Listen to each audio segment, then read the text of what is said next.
අද ලෝකේ ෆුට්බෝල් කියන නම ඇහුනම මතක් වෙන නමක් තියෙනවා. ඒ ක්‍රිස්ටියානෝ රොනාල්ඩෝ.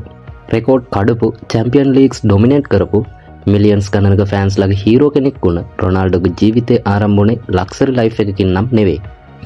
දුප්පත්කම, අභියෝග, කඳුළු සහ අසාර්ථකතා මැදින් ඔහු ලෝකේ ෆුට්බෝල් ලෙජන්ඩ් කෙනෙක් වුණා. අද මේ වීඩියෝ එකෙන් බලමු ක්‍රිස්ටියානෝ රොනාල්ඩෝගේ සම්පූර්ණ විස්මජනක ගමන. ඉතින් වීඩියෝ එකට යන්න කලින් තාමත් ප්‍රසන්න ලෝකේ YouTube channel එකට එකතු වෙලා නැත්නම් දැන්ම subscribe කරලා වීඩියෝ එකත් එක්ක රැඳිලා ඉන්න කියලා ආරාධනා කරනවා.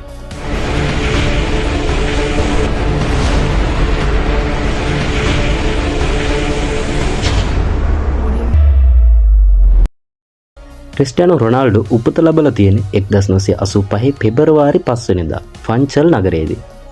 ඔහුගේ පවුල ඉතාමත් දුප්පත්. තාත්තා ගාඩන් වර්කර් කෙනෙක්, අම්මා කුක් කෙනෙක්. මෙවැනි පවුල් පසුබිමක රොනාල්ඩෝ කුඩා කාලේ ජීවත් වුණේ පොඩි රූම් එකක. සමහර වෙලාවට කෑමවත් හරියට තිබුණේ නැහැ. ඒත් ෆුට්බෝල් ගැන තිබුණ ආසාව නම් අඩු වුණේ නැහැ. ඔහු ඉස්කෝලෙත් ෆුට්බෝලෙත් එක්ක තමයි වැඩිපුරම හිටියේ. ඒ නිසා ටීචර්ස්ලාත් ඔහු ගැන ඕන තරම් පැමිණිලි කරලා තියෙනවා. ඒත් රොනාල්ඩෝට එකම එක ඩ්‍රීම් එකක් තිබුණා. ඒ ලෝකේ හොඳම ෆුට්බෝල් ප්ලේයර් කෙනෙක් වෙනවා කියන හීනය. වයස අවුරුදු 12දී රොනාල්ඩෝට ලොකු chance එකක් හම්බ වුණා. ස්පෝටින් CP ඇකඩමි එකට ජොයින් වෙන්න. අවස්ථාවෙන් ප්‍රයෝජන ගත්ත ඔහු මේ සඳහා තමන්ගේ පවුලනුත් ඈත් වෙලා වෙන නගරයකට ගියා. ඔහු මේ ගමන යන්නේ ගොඩක් අඟහිඟකම් මැද. ඔහු තනියම අඬපු දවස් ඕන තරම් ඇති. ඒත් ට්‍රේනින් එක නම් අතහැරියේ නැහැ. ඔහු වෙන ප්ලේයර්ස්ලට වඩා වැඩිපුර ප්‍රැක්ටිස් කරා. Morning training, evening training, non stop hard work කරා. ඒ ඩෙඩිකේෂන් එක නිසාම කෝචස්ලට රොනාල්ඩෝ ස්පෙෂල් ප්ලේයර් කෙනෙක් වගේ පේන්න පටන් ගත්තා. 2003 දී රොනාල්ඩෝගේ ජීවිතය වෙනස් කරපු බිගස්ට් මූව්මන්ට් එකක් ආවා. මැන්චෙස්ටර් යුනයිටඩ් සහ ස්පෝටින් CP අතර තිබූ තරගය. මේ තරගයේදී ඔහුගේ හීනේ ඔළුවේ තබාගෙන රොනාල්ඩෝ හිතා ගන්නවත් බැරි පර්ෆෝමන්ස් එකක් දුන්නා. මේ මැච් එක බලපු ජනප්‍රිය පුහුණුකරුවන සර් ඇලෙක්ස් ෆර්ගියුසන් හට රොනාල්ඩෝ ගැන ලොකු පැහැදීමක් ඇති වුණා. මැන්චෙස්ටර් යුනයිටඩ් වලදී රොනාල්ඩෝ සාමාන්‍ය ක්‍රීඩකයෙක් නෙවෙයි, සුපිරි තරුවක් වුණා. Goals, speed, skill, free kick ඔහුගේ දක්ෂතා දැක රසික රොනාල්ඩෝට පිස්සු වැටුණා. 2009 දී රොනාල්ඩෝ ජොයින් වුණේ පාපන්දු ඉතිහාසයේ හොඳම ක්ලබ් එකක් වෙන රියල් මැඩ්රිඩ් CF ක්ලබ් එකට. එතනදී තමයි රොනාල්ඩෝ ඇත්තටම බ්‍රෑන්ඩ් එකක් වුණේ.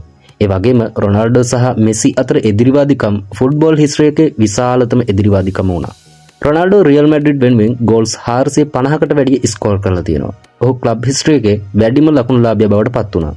රොනාල්ඩෝ ක්ලබ් ෆුට්බෝල් විතරක් නෙවෙයි තම රට වෙනුවෙනුත් හිස්ටරි හැදුවා.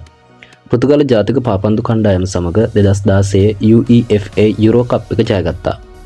ඒක පෘතුගාල ජාතික පාපන්දු කණ්ඩායමේ ඉතිහාසයේ විශාල ජයග්‍රහණ වලින් එකක්. රොනාල්ඩෝ කඳුළු වලින් සමරපු ඒ මොහොත අදටත් ෆෑන්ස්ලාට නම් අමතක වෙන්නේ නැහැ.